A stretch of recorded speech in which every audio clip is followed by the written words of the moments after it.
Let's start the topic on functional analysis for MSc 4th semester and the topic is Lux-Milgram theorem. मैं यहाँ पर Lux-Milgram theorem का statement और proof दोनों बताऊँगी. तो पहले देखते हैं statement. Let H be a Hilbert space and a mapping phi from H cross H to K be a cisilinear functional on H. Suppose that there exist constants alpha beta is greater than 0 such that mod of phi of xy is less than equals to alpha into norm of x into norm of y for all xy belongs to H. And the second format is beta into norm of x square is less than equals to real part of phi of xx for all x belongs to H. First expression equation 1, second expression is equation 2. Then there exists a unique S belongs to bounded set of H such that inner product of xy equals to phi of x sy for all x y belongs to H, and also S inverse is exist in bounded set of H.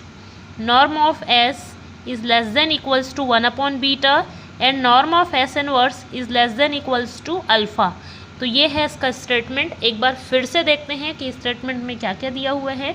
H यहाँ पे एक Hilbert space दिया गया है और एक sesquilinear functional phi H cross H से किसी फील्ड K पर डिफाइन किया गया है और दो कांस्टेंट दिए गए हैं अल्फ़ा बीटा ग्रेटर देन 0 जो कि इस प्रकार से हैं. Mod of phi x y is less than equals to alpha into norm of x into norm of Y.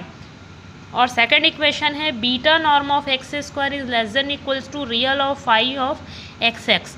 Then we have to show that there exists a unique S belongs to bounded set of H such that inner product of xy equals to phi of x sy, and also we have to show that S inverse exists in bounded set of H such that norm of S is less than equals to 1 upon beta and norm of S inverse is less than equals to alpha.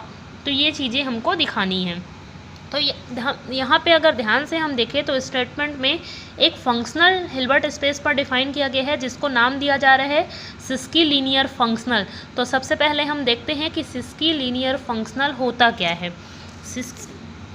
Linear functional clear है, बिल्कुल उसी प्रकार का कुछ property के साथ में यहाँ पे सिस्कीलीनियर फंक्शनल डिफाइन किया गया है. Let x and y be a linear spaces. A linear mapping psi from x cross y to k is called a siskilinear functional if it is linear in the first variable and conjugate linear in the second variable. देखो क्या क्या दिया हुआ है. x और y दो linear spaces है तब एक लीनियर मैपिंग इस प्रकार से डिफाइन किया गया है. इसी को ही सिस्कीलीनियर फंक्शनल कहेंगे यदि वो लीनियर हो फर्स्ट वेरिएबल के लिए और कंजुगेट लीनियर हो सेकंड वेरिएबल के लिए. अब यदि हम इसको एक्सप्रेशंस के टर्म पे देखना चाहे तो फर्स्ट लाइन क्या कह रहे हैं कि ये जो फंक्शनल है वो लीनियर होने चाहिए फर्स्ट वेरिएबल के लिए. देखो यहाँ पे लीनियरिटी फर्स्ट वेरिएबल के लिए दिखाया गया है. फाई ऑफ के x one plus phi of के x one plus x two और कॉमा करके फिर वाई लिया गया है. यहाँ पे दो एलिमेंट लिया गया है. पहला एलिमेंट है k x one plus x two और दूसरा है वाई. तो यहाँ पे ये जो फंक्शन था वो अलग अलग ऑपरेट हो गया है k into psi of x one y plus psi x two y. देखो फर्स्ट वेरिएबल के लिए ये हमारा फर्स्ट वेरिएबल है तो फर्स्ट वेरिएबल के यहाँ पे लीनियरिटी परफॉर्म हुआ है.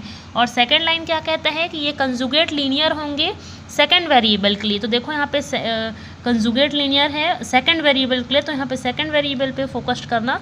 Sai of x comma k y one plus y two.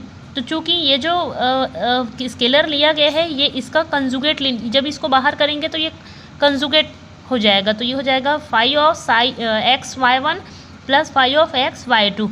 तो इस प्रकार के यदि कोई फंक्शनल डिफाइन होता है तो इस फंक्शनल को हम क्या बोलेंगे सिस्कीलीनियर फंक्शनल कहते हैं. अब आते हैं हमारे थ्योरम के प्रूफ पर. तो प्रूफ स्टार्ट करते हैं.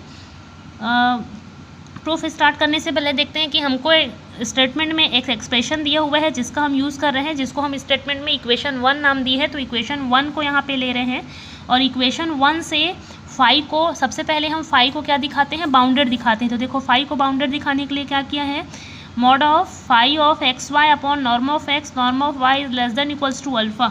ये जो norm of x norm of y था राइट साइड पर, इसको लेफ्ट साइड पर शिफ्ट कर दिया गया है और इसमें सुप्रीमम अप्लाई करके फिर फाई को क्या दिखाया है, बाउंडेड दिखाया। हमको norm of phi is less than equals to alpha मिल रहे हैं, hence we say that phi is a bounded. तो सबसे पहले हमारा काम यही होगा फाई को बाउंडेड दिखाना। अब सेकंड में हमको दिखाना है ये जो एक्सप्रेशंस यहाँ पे स्टेटमेंट में दिए गए थे उसको। तो चलो लेते हैं, इसके लिए हम एक यहाँ पे रिजल्ट अप्लाई कर रहे हैं। Now we have a result, let H1 H2 be a Hilbert spaces and phi is a mapping from H1 cross H2 tending from K। इस प्रकार से एक बाउंडेड सबसिस्की लीनियर फंक्शनल यहाँ पे डिफाइन किया गया है, लिया गया है। Then there exist a unique S belongs to bounded set of H1 H2 such that phi of x y is equals to S x y, inner product of S x y, जहाँ x जो है H1 का element है और y जो है H2 का element है। And also norm of s equals to norm of phi. तो इस रिजल्ट को यहाँ पे यूज़ कर रहे हैं। तो इस रिजल्ट से हमको क्या मिल रहा है, एक there exist A belongs to bounded set of H such that phi of xy equals to inner product of axy। ये ऐसे ही हम देखो रिजल्ट में क्या लिखा हुआ है, सबसे पहले एक सिंस्की लीनियर फंक्शनल दिया गया है, तब इसके रेस्पेक्ट में एक यूनिक यहाँ पे एक अनदर सेट फंक्शन ले रहे हैं S, जो कि बाउंडेड सेट ऑफ X से ही है, ऑपरेटर जो है इसी से लिया गया है और ये इस प्रकार का एक्सप्रेशन रखता है। बिल्कुल इसी रिजल्ट का यूज़ करके हम एक A ले रहे हैं बाउंडेड सेट ऑफ X से और उसको इस प्रकार से हम डिनोट कर रहे हैं। और सेकंड लाइन इसमें क्या लिखा है स्टेटमेंट में, norm of S equals to norm of phi. तो ये क्या हो जाएगा, norm of A equals to norm of phi. और नॉर्म ऑफ फाई की वैल्यू अभी हम पिछले में निकाल चुके हैं कि फाई हमारा बाउंडेड था, तो norm of phi is less than क्या हो जाएगा, अल्फा हो जाएगा। इसको नाम दे दिए इक्वेशन 2, इक्वेशन 3। तो इक्वेशन 2 और 3 को जब कंबाइन करेंगे तो हमको क्या मिलेगा, beta into norm of x square is less than equals to real of phi of x x. तो इसको हम लिख सकते हैं less than equals to mod of phi of x x. अब ये फाई की वैल्यू को यहाँ से ऊपर ये हमारा क्वेश्चन नंबर 3 में दिया गया है, तो यहाँ से इसकी वैल्यू रख दिए और इसको फिर मॉड को हम सेपरेट कर लिए, तो norm of A x norm of x आ जाएगा। मतलब beta into norm of x square is less than equals to क्या मिल रहा है, नॉर्म ऑफ ए एक्स, ये दोनों ओर से इंटू नॉर्म ऑफ एक्स, दोनों norm of x both side से कैंसिल हो जाएगा। तो हमको फाइनली क्या मिल रहा है, beta into norm of x is less than equals to norm of A x. आगे since beta is greater than 0, हमको बीटा जो है कांस्टेंट दिया गया है, therefore A x equals to 0। इस इक्वेशन में यदि हम ध्यान से देखें तो बीटा जो है वो ग्रेटर देन 0 है, हमारे स्टेटमेंट में दिया गया है, तो ए एक्स भी 0 हो जाएगा। कब होगा, only if x equals to 0। This means this implies that A is 1 1। इसका मतलब ए क्या है, यहाँ पे हमारा 1 1 है। तो now we have range set of A subset of H, जहाँ पे आर ए क्या है, रेंज सेट ऑफ ए है, ठीक है। ये मतलब आर ए जो है ये रेंज सेट ऑफ ए को डिनोट कर रहा है। तो इसके कंजुगेट से एक एलिमेंट लेते हैं, let y belongs to range set of A का conjugate, then there is a Cauchy sequence y n in range set of A such that y n converging to y as n tendings to infinite. और y n को यहाँ पे हम fix कर लेते हैं y n equals to A x n. तब inequality 4 में हम यहाँ पे क्या यूज़ करेंगे, कॉसी सीक्वेंस को यूज़ करेंगे। तो यहाँ से हमको वाई एन क्या मिल जाएगा, कॉसी सीक्वेंस मिल जाएगा। अब वाई एन कॉसी सीक्वेंस है तो beta into norm of x n minus x m भी कन्वर्ज करेगा और जैसे जैसे एम एन इन्फिनाइट की ओर टेंड करेगा। तो ये क्या शो कर रहे हैं, this shows that x n is a Cauchy sequence in H, but H is a complete space. तो इसीलिए एच यदि कंप्लीट स्पेस है